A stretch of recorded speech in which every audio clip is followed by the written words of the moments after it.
दुर्गा देवीने ज्या दिवशी महिषासुराचा वध केला त्याच दिवशी त्रेतायुगात रामानेही रावणाचा वध केला होता. भगवान रामाने रावणाशी युद्ध जिंकण्यासाठी आदिशक्ती दुर्गा देवीची पूजा केली होती. श्रीरामांनी पूर्ण 9 दिवस रामेश्वर मंदिरमध्ये देवीची पूजा केली होती. नवरात्रीमध्ये दुर्गा देवीची पूजा करण्याची परंपरा आहे. या शुभ काळात दुर्गेची खऱ्या मनाने उपासना व व्रत पाळल्यास घरात सुखसमृद्धी येते आणि घरा सदस्यांना माता राणीचा आशीर्वाद मिळतो अशी धार्मिक श्रद्धा आहे. अशा पौराणिक कथेनुसार महिषासूर नावाचा राक्षस होता. तपश्चर्या करून त्याला ब्रह्मदेवाकडून अमरत्वाचे वरदान मिळाले होते. त्यामुळे तो देवतांना त्रास देऊ लागला. त्याने पृथ्वी आणि स्वर्गात अनेक अत्याचार करण्यास सुरुवात केली. महिषासुराच्या अत्याचारापासून मुक्त होण्यासाठी देवदेवतांनी भगवान शिव, भगवान ब्रह्मा आणि भगवान विष्णू यांची प्रार्थना केली. यानंतर देवतांनी त्यांच्या सर्व शक्ती एकत्र केल्या आणि माँ दुर्गा प्रकट केली आणि तिला सर्वोत्तम शस्त्रे दिली. दोघांमधील युद्ध 9 दिवस चालले आणि त्यानंतर 10व्या दिवशी माता दुर्गेने महिषासुराचा वध करून देवी देवतांना महिषासुराच्या अत्याचारातून मुक्त केले.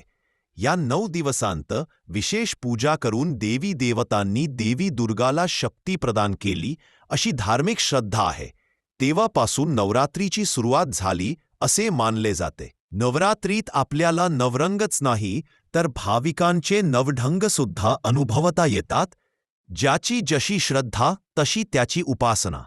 शारदीय नवरात्री दैवी मातेच्या शक्तीच्या 9 रूपांना समर्पित आहे.